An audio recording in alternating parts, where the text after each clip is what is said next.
The Brooklyn Vegan Show is a podcast about music brought to you by the music blog and online record store Brooklyn Vegan. Make sure to subscribe to hear all of our upcoming episodes featuring interviews with musicians and more, and find us 24/7 at brooklynvegan.com, Twitter, Facebook, and Instagram.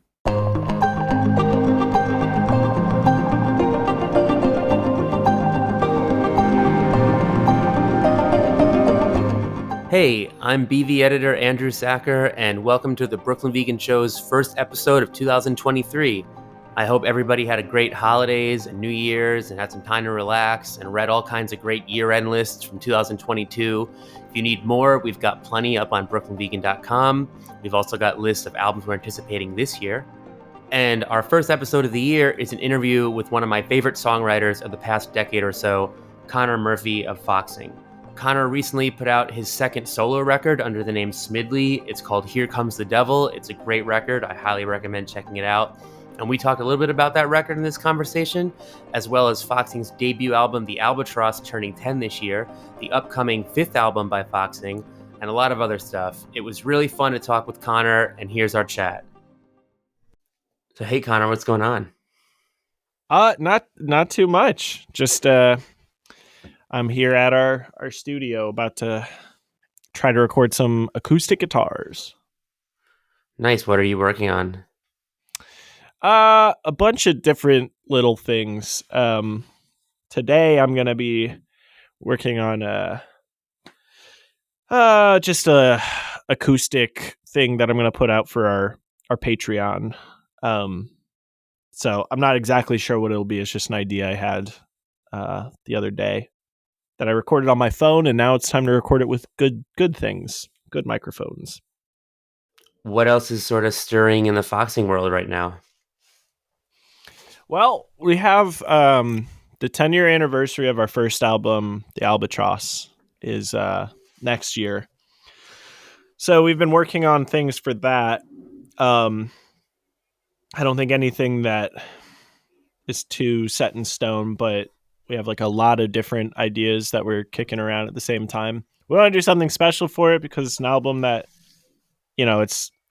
we worked a really, really long time on it. And it was like our debut album, and it feels insane that it's 10 years old. So we're going to do something special for that. And then we're like baby steps working on the next Foxing record. And also putting out, we're like, all three of us just kind of write songs and then put them out on Patreon every once in a while. And that's also very fun. So it's the thing that I'm working on today is sort of for Foxing because it's on our Patreon, but also it's not like it'll probably never become a Foxing song. That's usually how it's been going. Right.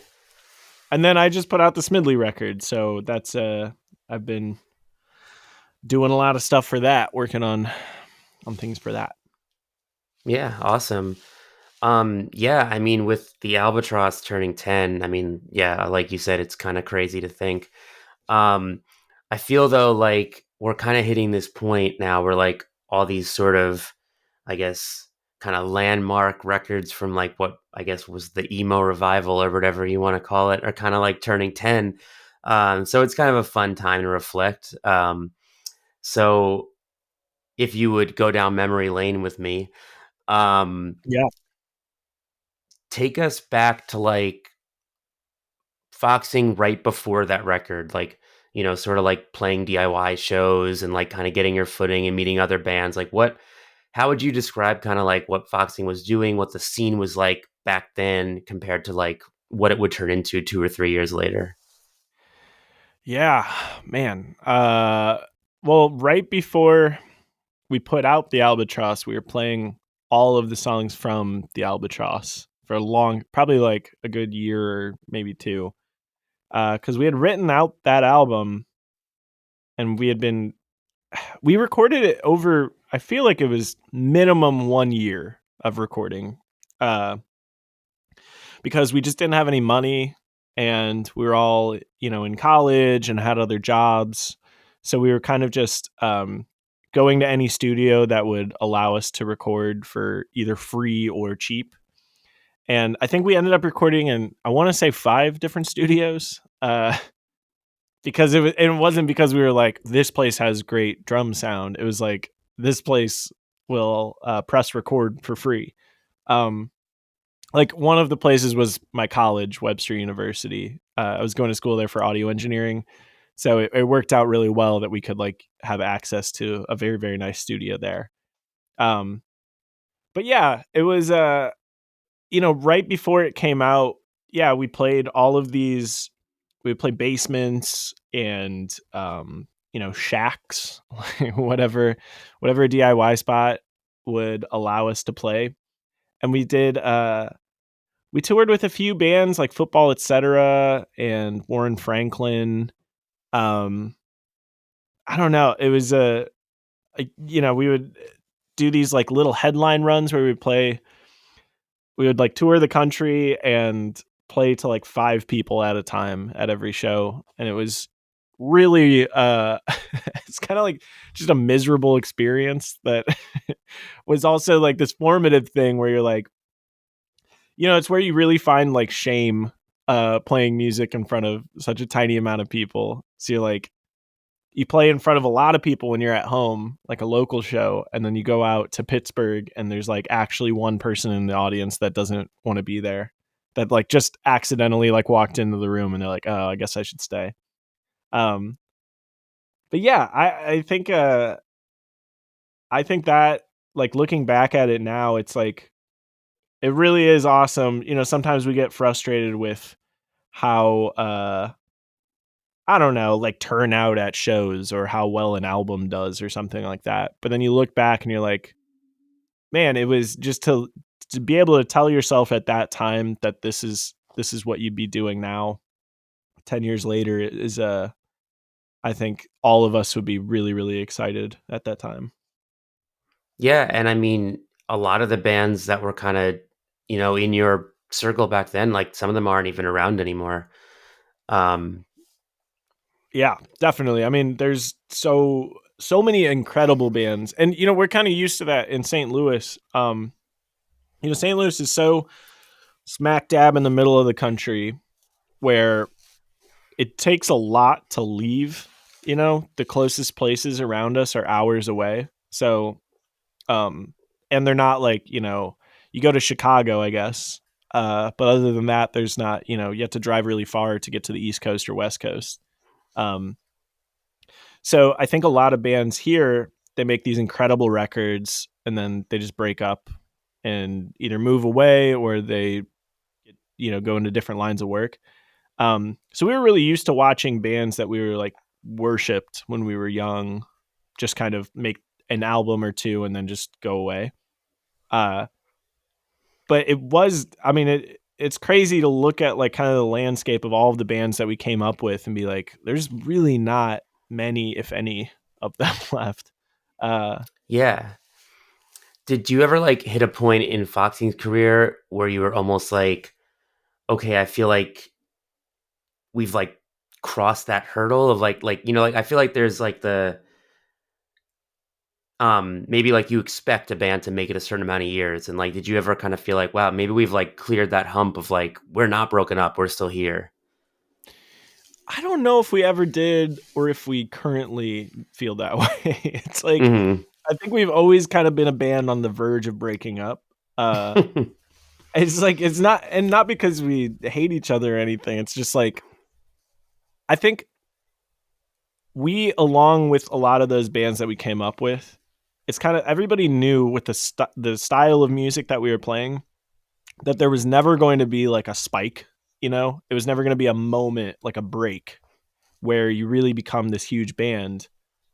Everybody knew it's like the best case scenario is you just keep growing a little tiny bit each release. And that's enough to drive you insane, really, whenever, we put out our 4th album and it was the same thing, just like a little bit, of an increase in people coming to the shows or people getting the record or anything like that. It drives you a little bit nuts because you're like, oh, but we feel like we've really like enhanced our songwriting or like we've made the best album we've ever made. You keep feeling that way, and you're like, so why does nothing ever feel like a break? Um, and I think when you look at it as a whole, you're like, it's actually, I prefer it this way, that it's kind of like just a slow incline instead of being like a big spike and then like a huge drop off.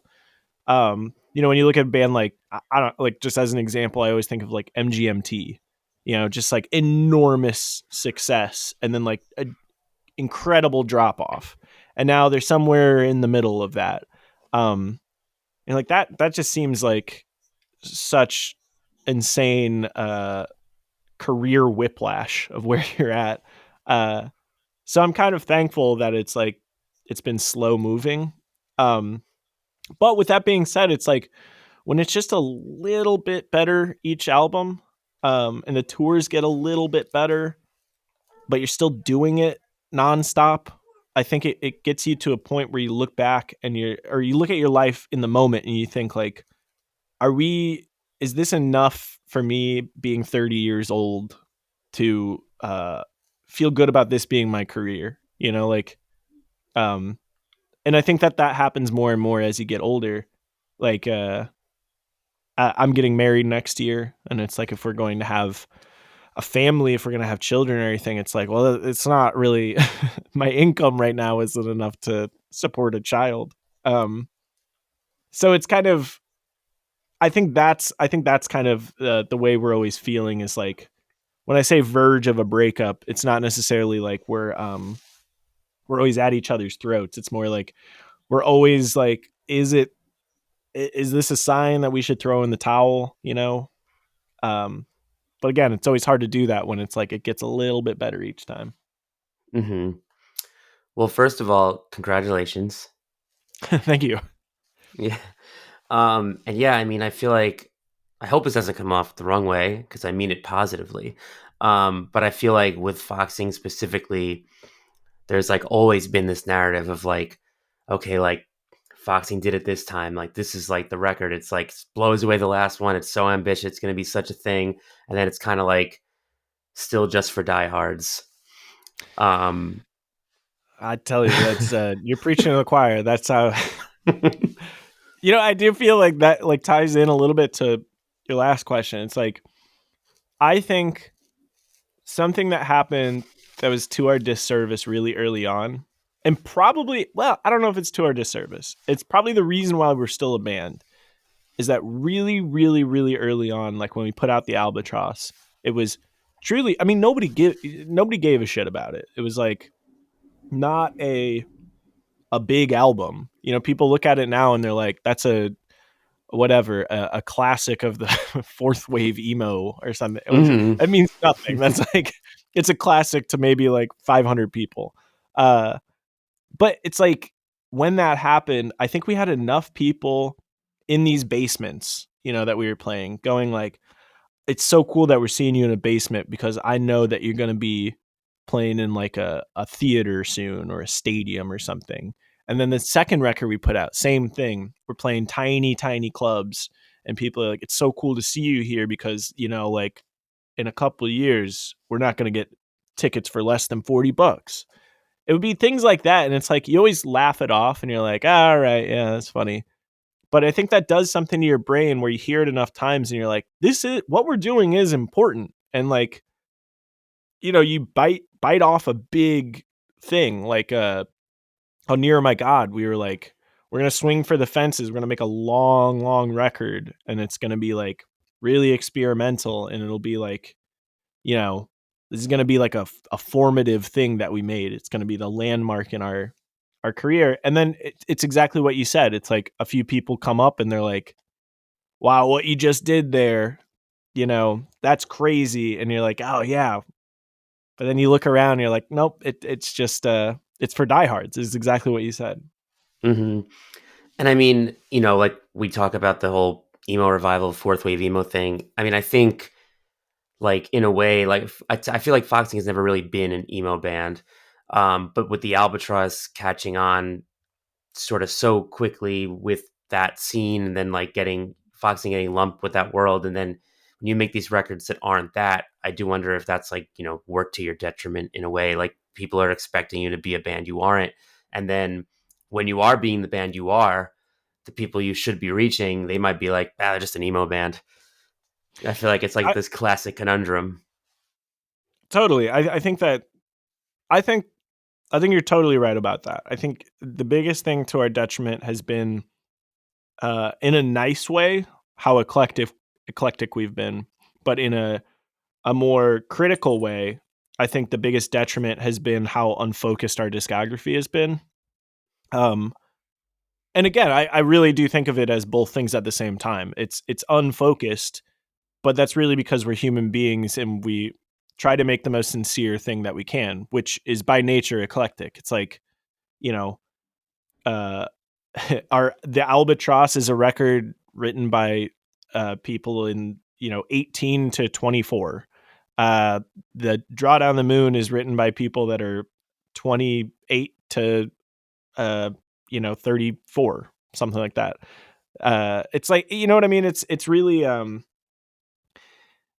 I think it captures the time very sincerely in our lives, each one of these records. But at the same time, it's not easy to digest as a fan. So the only people that really stick around are the ones that really love the songwriting and kind of like look for and take time with each one of the records and think like, what does this mean for the person writing it, as opposed to just like the immediacy that comes with maybe some of these songs.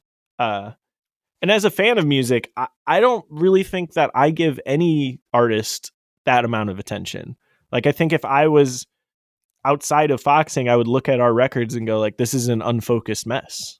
Uh, I know how much time and effort we put into every single one of these. So, I kind of scream up at the clouds and I'm like, why doesn't anybody like this? But the reality is people do. And those people are like incredible for giving it so much time and like really caring enough to like pick apart the lyrics and see kind of the references or like, I don't know, the through lines between each record. It's really cool.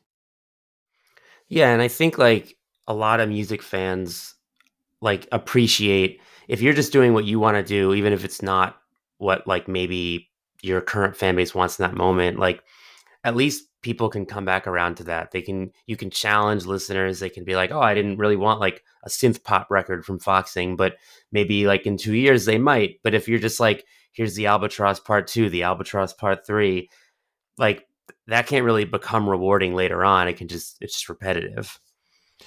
Yeah, I remember when we were making Dealer, we were sending demos to some different people, and one of those people said something to the effect, we have this song on the Albatross called Rory that was like our at the time like the biggest song from it. And when we were making Dealer, we were like sending these demos to everybody, and one of the people, kind of industry person, said, I love these sound great, but like really missing like a Rory Part 2. And I remember at the time we were all like, what an asshole. Like, why would you ever say that's so stupid? We made Rory already. Why would we want to make a song like that ever again? And it's funny because now I look back at that and I'm like, no, he was like totally right in saying that. That made total sense. But I mean, we wouldn't go back and do it any different. It's like that's just the type of band that we've always been, and the type of I don't know, that's what we always wanted to do, was like innovate the sound that just came before. Like the Albatross was kind of the groundwork that we laid, and then every album since then there's a through line, and the only constant is that it's us making it. Other than that, it's like change everything. Like Draw Down the Moon is our fourth album. Our fifth album, I hope, sounds nothing like any of the other ones. Like I hope it sounds like an entirely different band. Personally, that's what I hope. But yeah, especially because I just think that, as much as you can think we are making the most weird, different album imaginable, it's like it's still you creating it, so it's still going to sound like the band Foxing. Yeah, and I think that is something like that's very clear and special about foxing. Like I think, like if people wanted to hear Draw Down the Moon and be like, oh, this just sounds like festival indie pop, it's like, but it also doesn't, because it clearly sounds like foxing. That's what I hope. And especially it's like, I think some of the broad ways that we describe each of the records, it's like if you call the Albatross like a orchestral indie record, or sorry, orchestral emo record. I don't know what people refer to Dealer as, just a sad record. Near My God is kind of, experimental, eclectic indie rock stuff. Draw Down the Moon. People refer to, you kind of make the generalization about the record as a whole, but I always feel weird about it when people say something like, it's cool that you made a pop record with Draw Down the Moon. I'm like, I didn't think that we were making a pop record, really. It's like, I think that if you listen to the songs individually, it doesn't really seem that way. But that's just kind of what happens when it's like, again, you have 4 records. You can't look at them so individually. When you get to a certain point, when you get to a decade of music, you kind of have to put them all into boxes and compartmentalize them. And especially when you do that, you're like, yeah, that's why it makes sense that it's so hard to keep listeners' attention, I guess.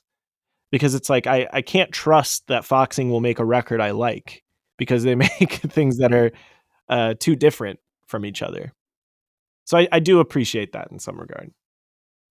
Yeah, and I think it's true. I mean, I think, I admittedly am generalizing, but like, yeah, if you actually listen to all of Draw Down the Moon, it's certainly not all a pop record. I mean, the first single, Speak with the Dead, is like not a pop song. Well, that's the exact reason. We got some flack from people for putting that one out first, and I was the I was the person responsible for saying, like, let's put this one out first. Let's put out our longest song with the most, I don't know, the saddest, whatever. And my reason for doing that was like, I don't want to put out something that is like looked at as a pop electronic album, because it's not that really. It's like, I think we should showcase kind of the really different elements of the record as we go. And I think the only unfortunate thing was that we had to end up putting out several singles.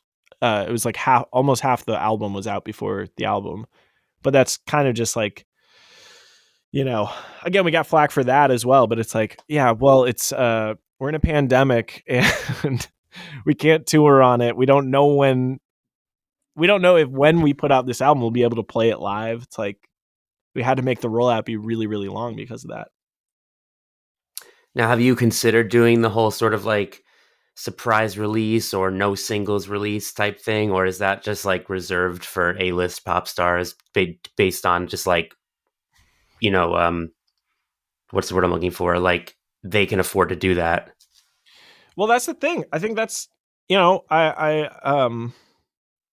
I would love to. That's all I want to do, is put out a record surprise release. Like, putting out a single or putting out pre-orders, none of that's fun. And that's, I think, something that fans of music, I don't want to say totally casual fans of music, because if you paid attention to pre-orders, you're not by nature not really casual. But I think like a lot of people look at that stuff and they're like, why so many singles, or why don't bands just release their album or whatever? And it's like, well, because we don't have the money to do that. Like, we don't, you have to, the amount of time, effort, and money that was put into making the thing, especially in the kind of like, totally like, no, I don't know. The generation that we're in now, where it's like you put out a record and it's got like, if you're lucky, like a week of it being new. And then it becomes like, okay, now it's just a record that came out this year. Maybe it'll make a year-end list or something. It's not, I mean, even when we put out our first 2 records, it wasn't that way. It was like, No, it's a new record for like a calendar year. And you could, I don't know. Now it's like each time you put out a single, it's a release that buys you kind of like a week of people caring in some regard. But people look at like essentially like a single the same way they look at a full length. Again, a generalization, but you know, I would love nothing more than to put out the whole, whatever LP5 is. I would love to put it all out just like as a surprise. Like here's the whole thing. Totally, you know, you get no precursor to it to know what's coming. It'd be awesome. And I think we could do that. It just becomes a thing of like recognizing, hey, that's going to essentially like cost you a lot of potential, impact and money, which is easier to do if you look at the whole thing as an art project and not at all like it's your career, and not count on not count on it for paying rent or whatever. But maybe by the time we do LP5, that'll be the way we're looking at it. It's just, hey, let's do this because it's artistically what we want to do and not because we're relying on it for money. Mm-hmm. Yeah, I mean, you're not even the first artist I've spoken to for this podcast that has said like exactly that about like, it's like you're lucky if your record is almost.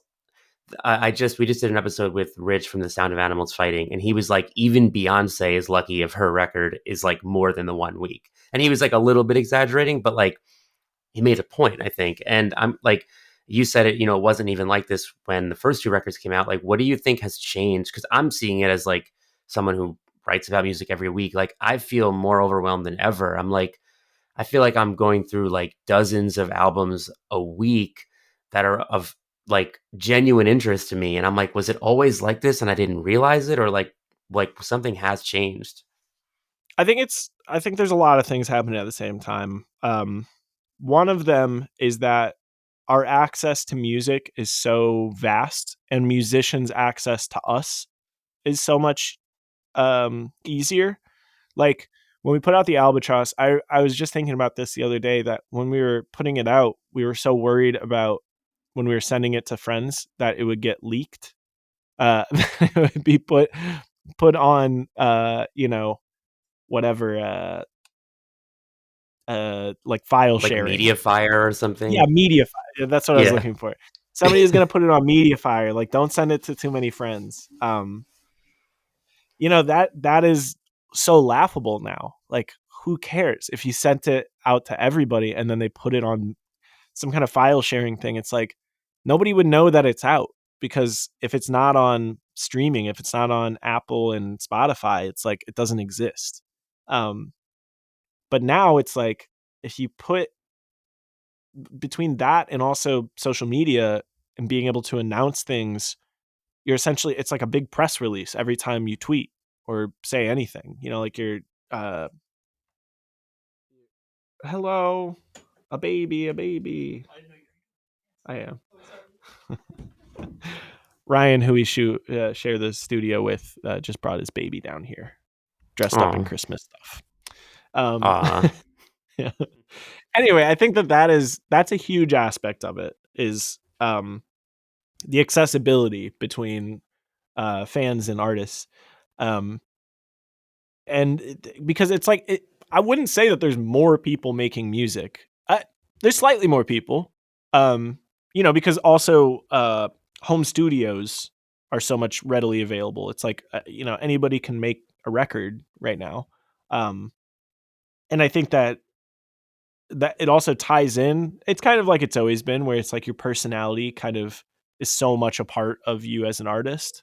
But now your personality is so much easier to amplify or show to the world via TikTok or Twitter or Instagram.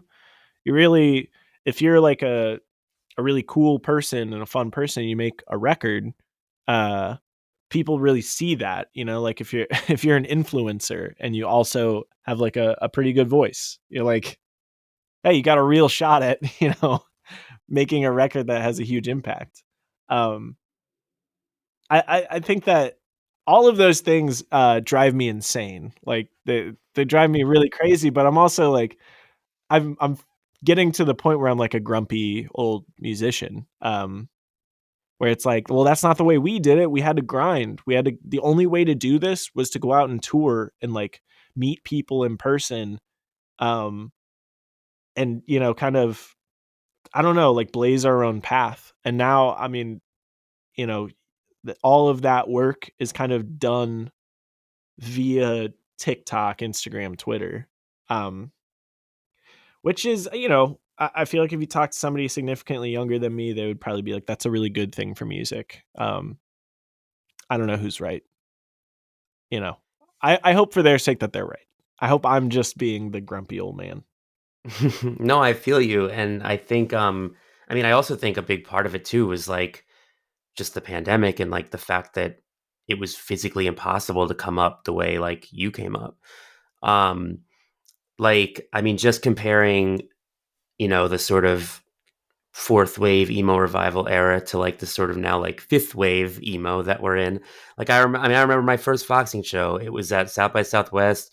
I forget the venue, but you guys had I think like 5 or 6 members squeezed into like 7 foot stage, and it was just like it was like so DIY, so basement show style. And it was just like, yeah, this is like a thing. This is happening. This is like the scene right now. But fast forward like 8 to 10 years later, and then there's a pandemic, and I don't know, you get a band like Home Is Where is like the hottest new emo band, and they come out when no one is playing shows, and they just have this like record on Bandcamp that like Twitter loves, and that's how it worked for them, like, um, and it's just Yeah, and like different worlds.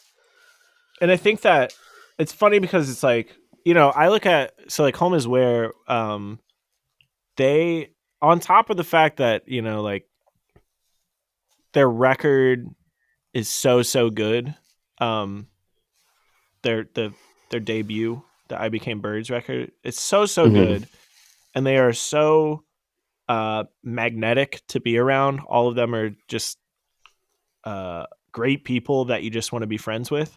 I think that they also are occupying a space with fifth wave emo that is so difficult to break into at this point.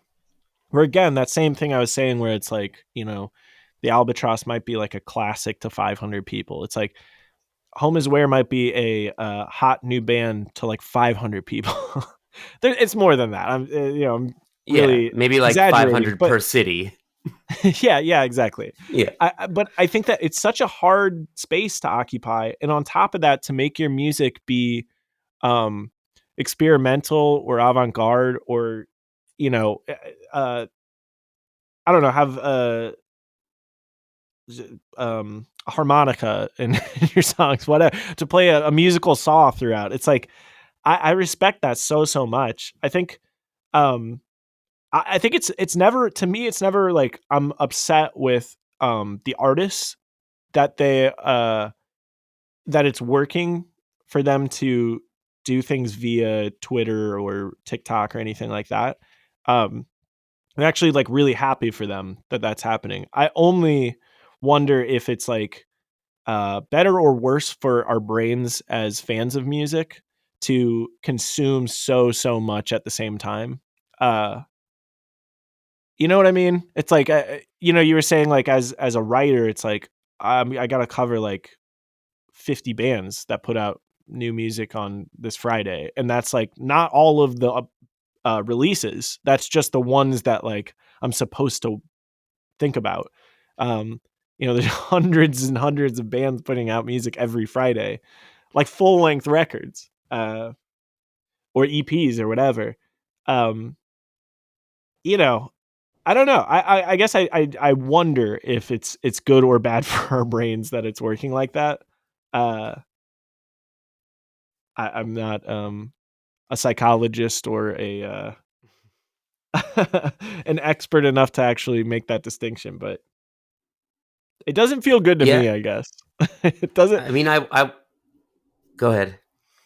Oh, I mean, it's really like I think it only doesn't feel good to me because it's like I don't spend time with any of these records like I used to. Like um I Became Birds came out. I think just using Home Is Where as this example is great because we toured with this band. They're absolutely amazing. And just finished their new record, by the way. So I'm very excited about that.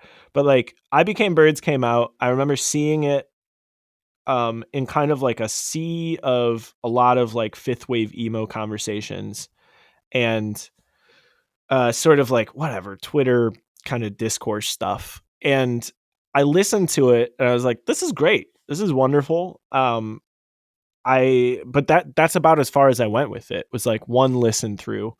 And then sort of just like it went away that same week and it became like whoever put out a record the next week.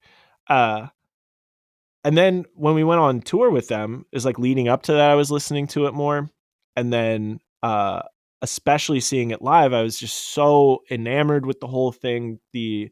All of the songs meant so much more when I went back and listened to them on record. It was so great. But it's really sad that it took all of that for me to actually like sit down and listen to the record that way. I think in a different time, somebody would recommend that to me and I would actually like listen to it in my car and really like take time with it or listen to it on headphones or something. That's just not the way that I consume music anymore. And I don't think it's the way most people do, which makes me really sad when I put out music. I just put out that Smidley record and it felt very much like, the people that were listening to it were like so into it and like happy with it. And then I think a sea of people that maybe press play on the first song and were like, nah, not for me.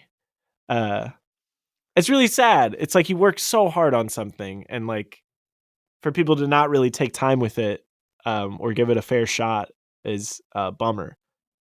And that's also me being a part of Foxing, which has like a significant, fan base of people that are really like, they will take time with it. They're like, I'm going to listen to this, like it or not, and make my decision after like really like thinking about it and reading the lyrics.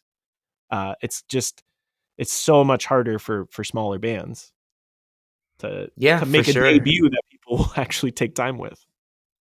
Yeah, I mean, I think all of what you said is exactly stuff I think about all the time. And I wonder too, like, because there's so many factors at once. Like I'm like, is it the way like technology and culture is changing? Is it also just that I'm older and like when I was 17, maybe like I could spend a whole summer listening to one record, and I wonder if just like that becomes harder to do over time also.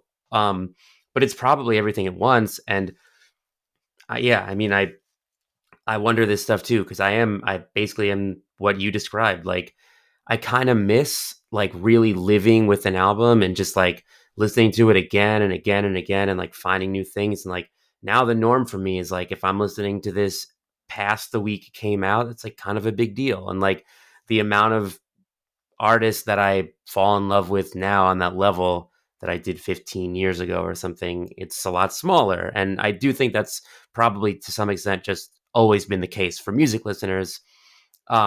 But it just does feel like a lot compounded at once because it's not just, you know, aging and trends changing. It's also all this other stuff with like accessibility and technology and like, and that weird thing where like having every option at once makes it feel like you have like no options. Like you can Yeah, of listen to course. like millions of albums, but it's almost was easier when you just owned like 100 CDs, you know? Totally. Yeah, that's I I think a lot about it with the way playlisting works with single songs, compiled together. What a playlist is what I just said. But like the way that I think it's so much harder for me to listen to a full length record all the way through unless it is being used as kind of like background, as opposed to how I used to be able to really listen to an album and like sit down and like, that's what I'm doing for the next hour is like listening to a record and thinking about it.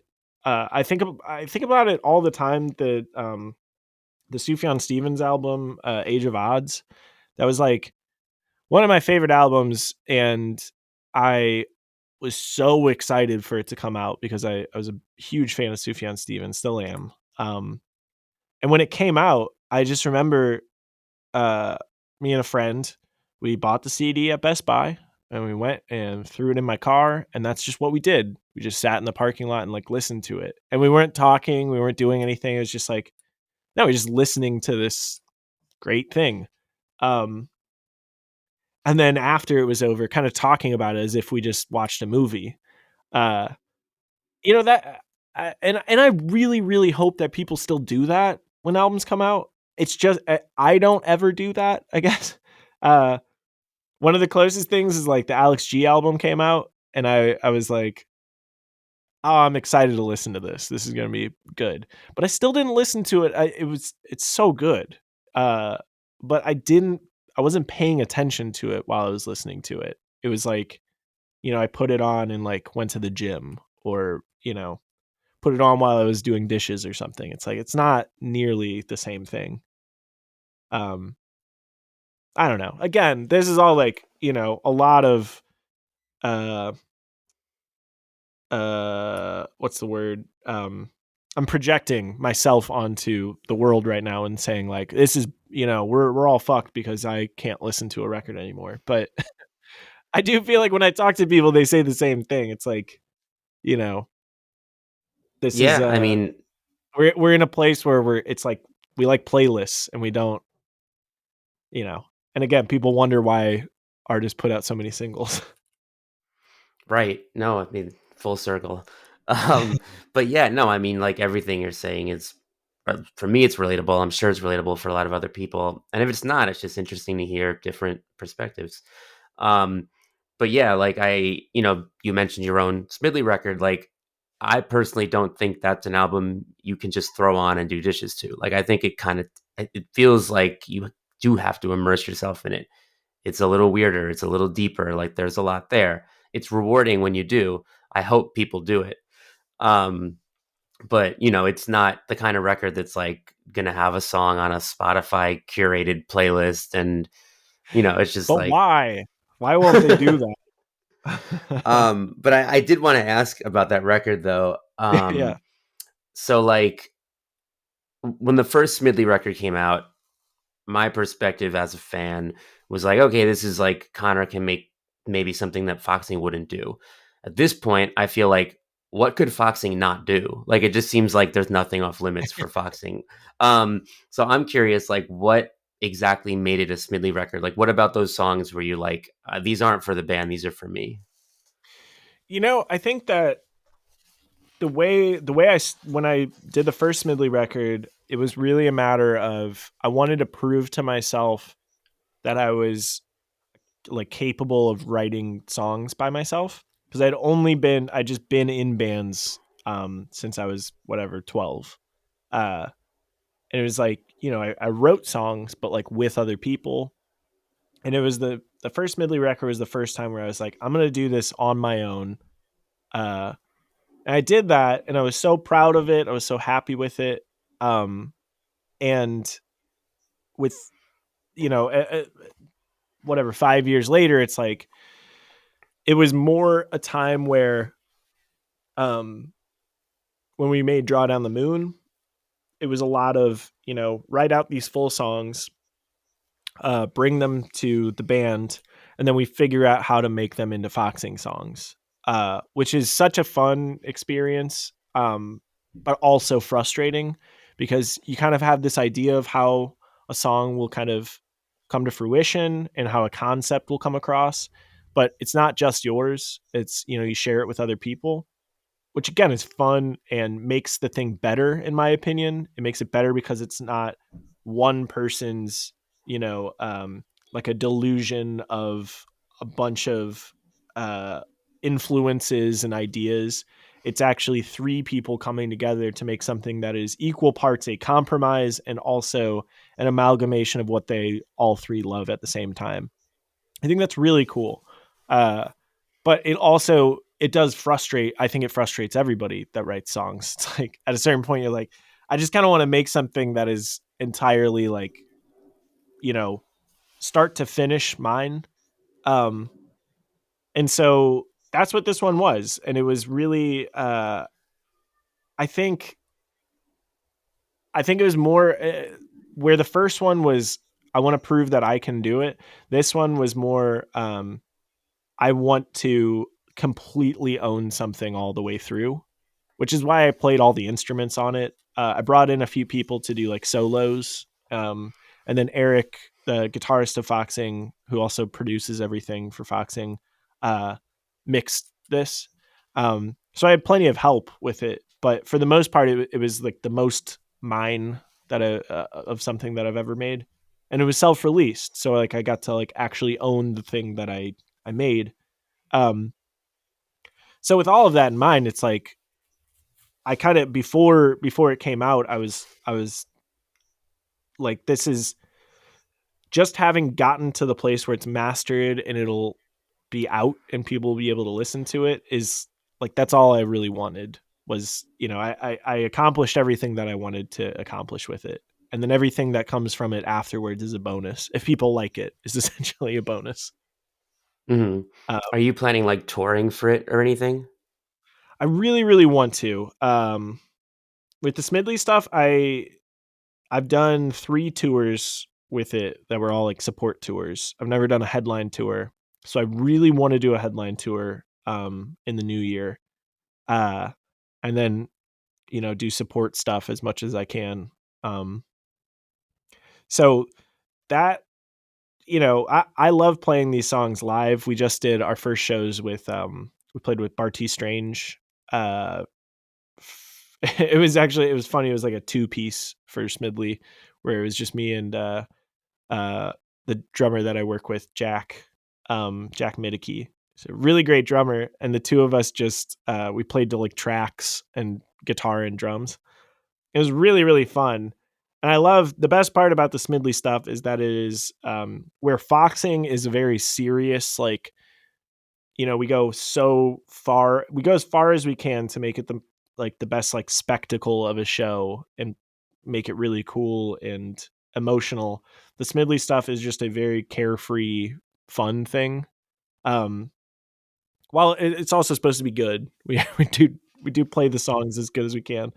But yeah, I really, really want to tour on it.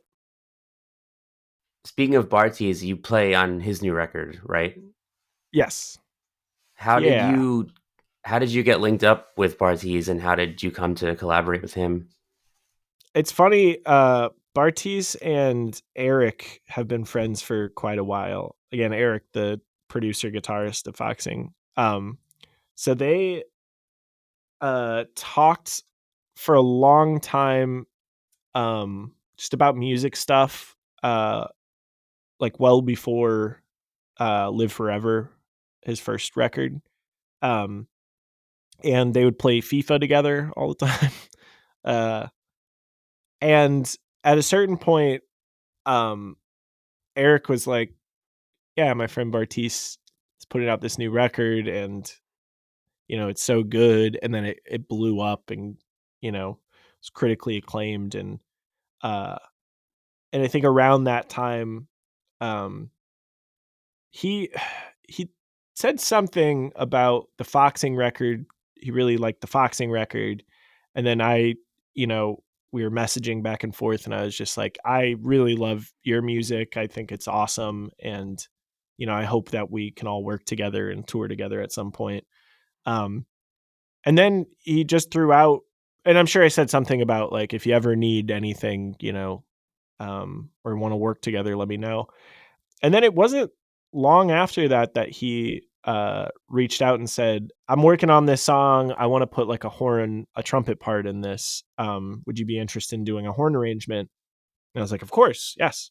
And he sent me this thing and I put it in, I just did the Brooklyn Vegan top 10 thing. And I wrote this in this, but it was really funny. It was like, he sent this thing to me and I thought for sure this was like a single. But he was like, yeah, no, I'm like almost done with my new record. It was like less than a year after Live Forever was out. It's insane. Uh, and that's, I mean, on top of the fact that it's just a really great song, Heavy Heart, I was also just like, you work so hard, like I can already tell that you are just like an absolute lifer, just somebody that is like me, that's just like addicted to making, music, recording and writing music.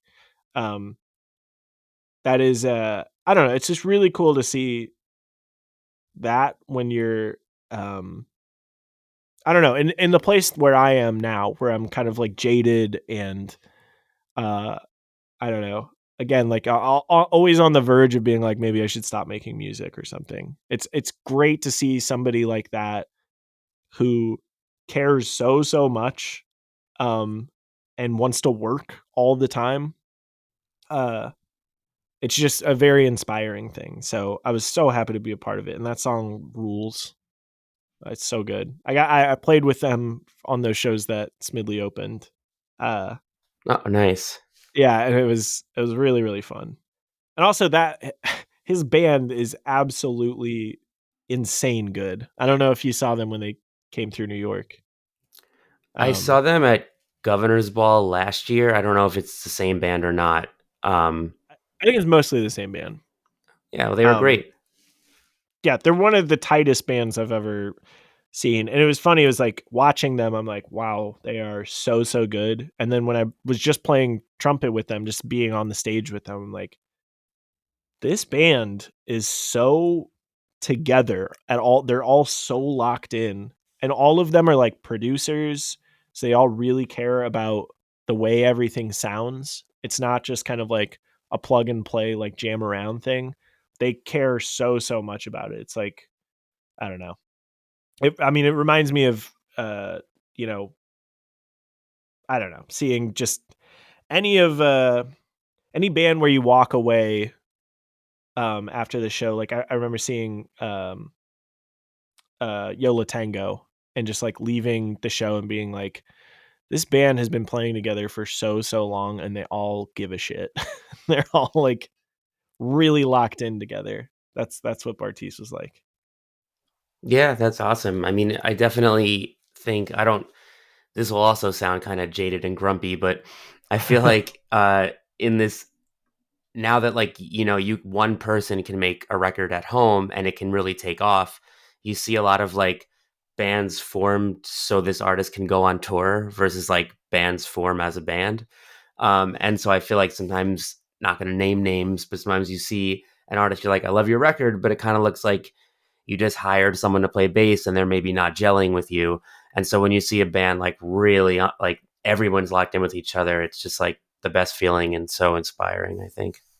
Oh, totally. I mean, I think that Bartees is right in the middle of those two things you just said, where, and I'm speaking for him. I feel like he would have a totally different answer to this, but what it looks like and what it feels like is that I wrote two records where I absolutely, you know, owned the production of, and really like made everything sound exactly the way I want to.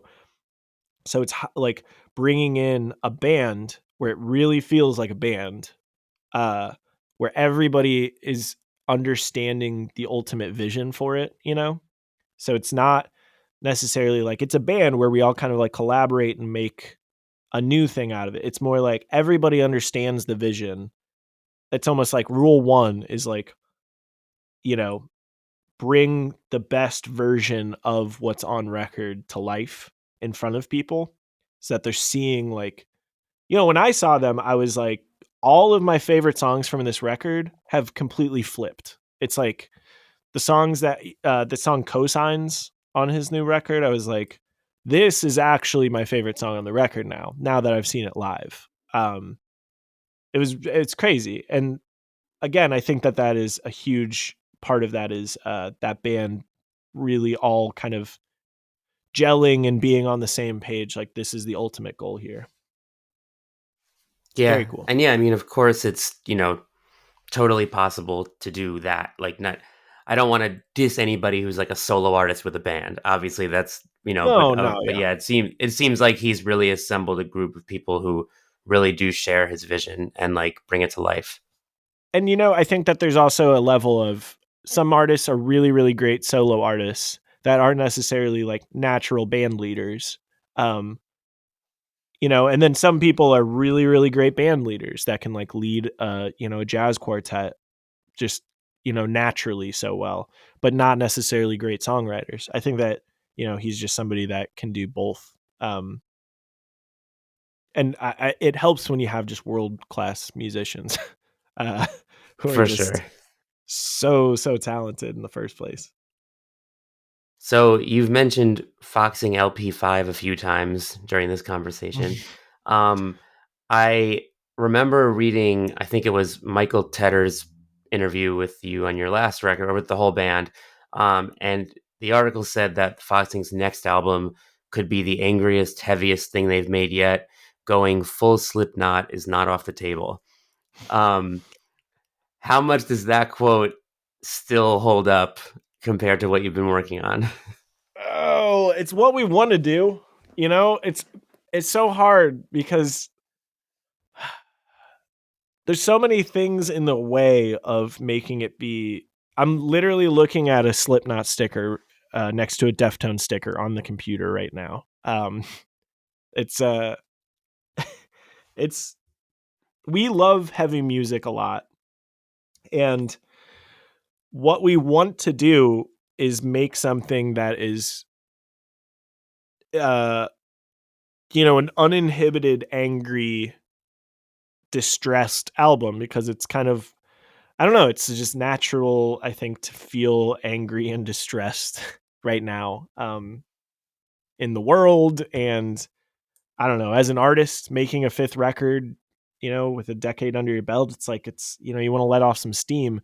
So we want to do that. And we have been writing extremely heavy music that I think sounds really, really awesome. I think the biggest things that that are in our way that we are trying to figure out are one, to not be genre tourists. We don't want to make a metal record,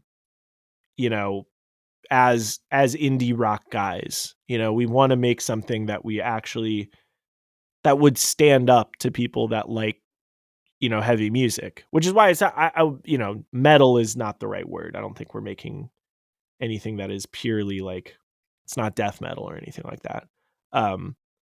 But it's that we also don't want to, we want to make every record we've ever made has been extremely in earnest and sincere. So we don't want to make something that is like funny, like, oh, they're making a new metal record. How ironic and funny.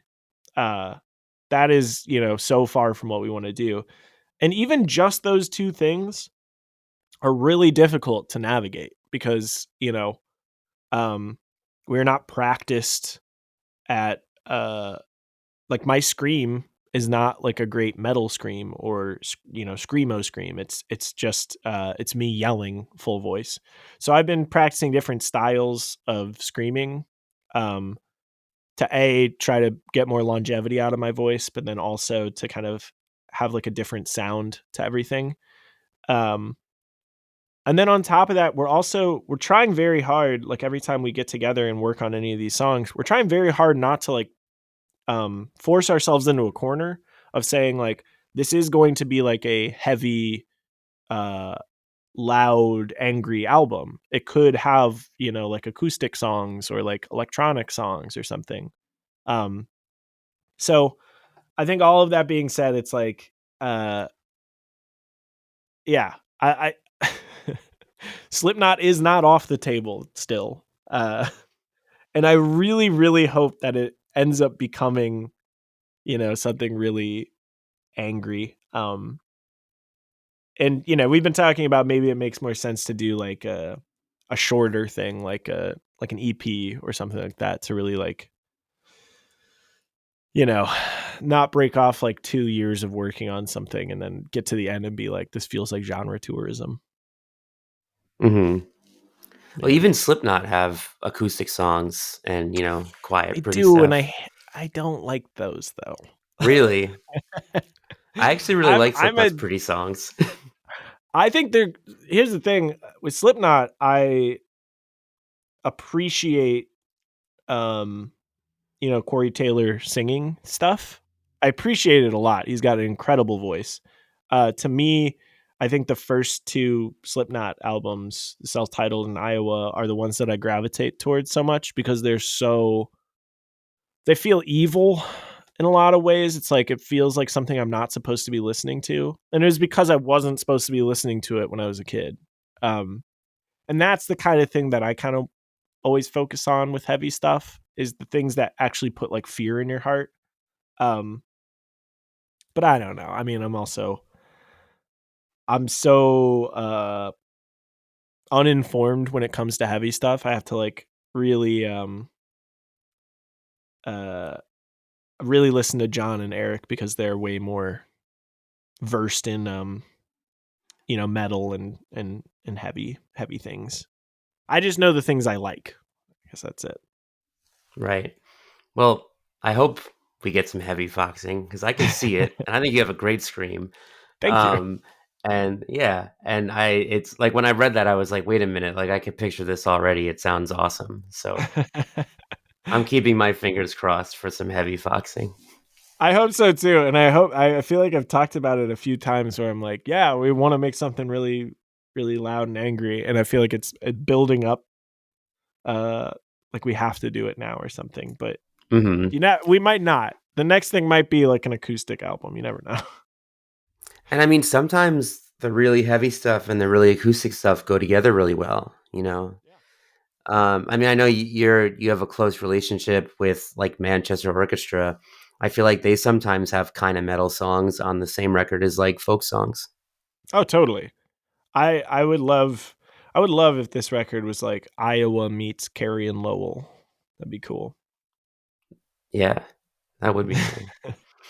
Um, so one thing I wanted to ask about, I know, you're usually pretty vocal about the struggles that bands face, even in this conversation.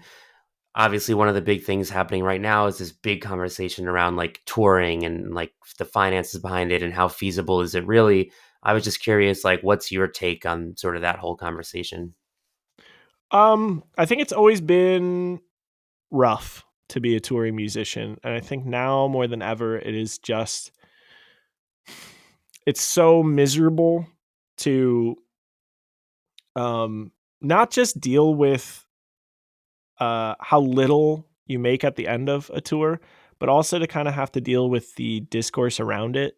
I think is just so rough, and I feel like people see it and they see artists kind of lamenting about like this is a struggle, this is really hard, we're doing 6 months of touring and making nothing off of it, or whatever we're making is like this is not a living wage. I think people see that, and a lot of people's first uh kind of reaction to that is to just attack the musician right away and be like, you chose to do this, why don't you get a different job or something. And it's like, oh my god, like you that's not, I don't know, it's insane. I think there's also a level of like people being like complaining about tickets being so expensive all the time.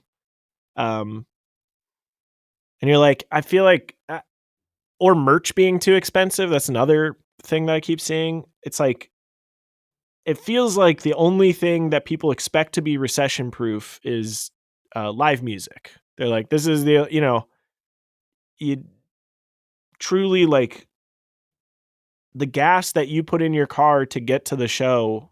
Think about that, but for like a Sprinter van with a trailer driving across the country. It's like, it's insane. With inflation and gas prices, and not to mention hotels, we can't stay at people's houses anymore. Foxing can't do that. Like there's 8 of us in a van all the time. And the saddest thing to me is I know that when we look at upcoming tours, what we have to say is, okay, do we really need to bring out this amount of people? Like, can we get away with doing it with 4 people in the band? Can we get away with doing it with front of house, like at the venues, or lighting that's not our lighting? Can we do our own merch? All of these things. And each one of those things is really bad. It makes the show so much worse for everybody that's there. And, or we're like, can we get away with having 2 hotel rooms instead of 3 where everybody's like piling in? And you're like, every single one of these things just makes it so much worse and makes the experience a lot worse for everybody involved. And also, the show just like gets significantly worse for the people watching. And when you make the merch prices be like, okay, it's going to be like $25 for a t-shirt, and people are like, I'm not going to pay that. It's like, okay, but you also like, you do pay that when you buy like shirts, like, or like a hoodie is going to be $45 or something. You're like, it needs to be more than that for us to make money off of it. So what you're kind of doing is forcing us to make it on like cheaper cloth, like cheaper blanks. I think that the people that this affects the most are the smallest bands, because it's already a struggle to get the word out and say we're playing a show in your hometown. They're algorithmically crushed into oblivion when they're putting up posters for shows. So it's already very, like less people are going to your show. You're competing with way more bands. But on top of that, the gas is so expensive, and people are like, I'm not going to buy a shirt or a record or whatever. It's just, it's so sad to watch. And I don't know what the solution is other than, I don't know, people, buying more merch from these bands online and in person, and also like going to the shows, and then more than anything, just like not attacking them when they're just trying to like, vent frustration on the internet about like, this is really hard. And like, if a band cancels a tour or cancels a show in your town, not being like, I know that you hate, St. Louis because you never come here. It's like, well, we can't feasibly go there. Like it's impossible for us to. Yeah, I don't know. I hope things magically get better, but I just, you kind of look at it and you're like, it's always gotten worse. I think it's going to keep getting worse. And it'll just get to a point where like a lot of these bands you like just won't make records anymore, or they'll make records, but they won't tour on it. There was a point in our band's career where we toured more days out of the year than we were home. We were like, actually, we looked at our year and we were like, we were in a van more than we were in our own homes this year. And that wasn't like us making a ton of money, but we were like, it was possible for us to do that. I mean, we were making very, very little money, but it's like, that is something I cannot imagine being able to do now. Not just because, we've been doing it for so long, but more than that, because it's like financially, I think that would be impossible.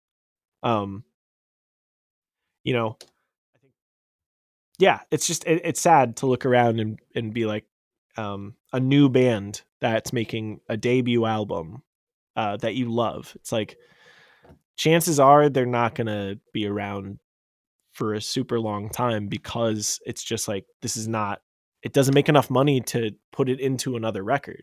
Like, you have to do it because you love it. And if you're also working another job, especially like a full-time job, you don't have time to like go out and tour on something. Your job won't let you take, 4 weeks off to tour the country and hit all of the cities that want to see you. Yeah. Do you think there's ever like a possible future for Foxing where you just made records and didn't tour? Not that you necessarily would want that, but just if it got to the point where you were like, you know what, I don't think we can be a touring band anymore.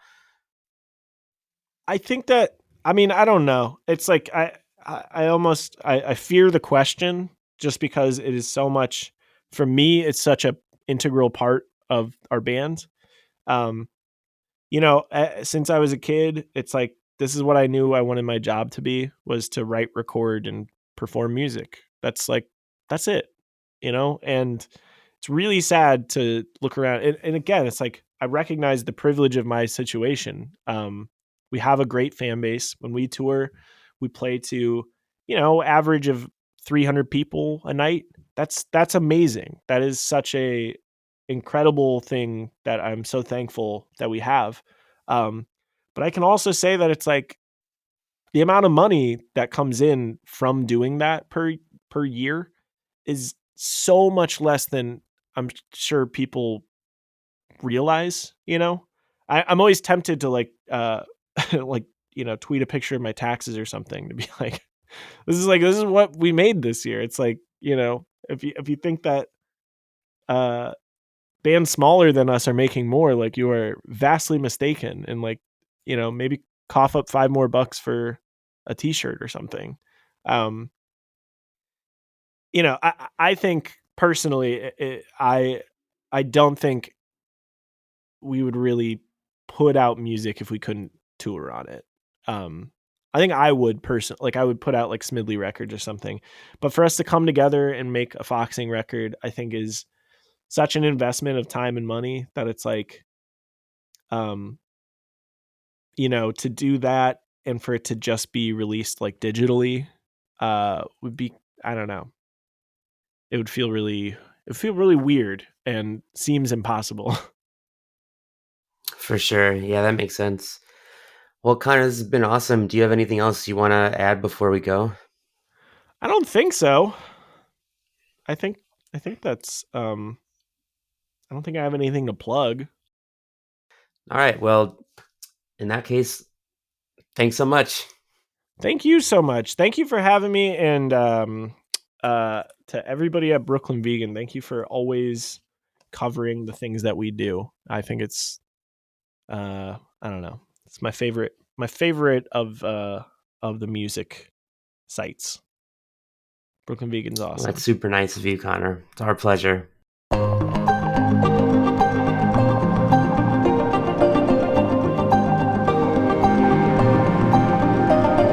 Hey, thanks so much for listening. Thanks again to Connor. Stay tuned for Foxing LP5 and hopefully some 10th anniversary plans for the Albatross. And again, if you haven't heard Smidley's new record, Here Comes the Devil, I really recommend it. Go check it out. Thanks again. See you next time.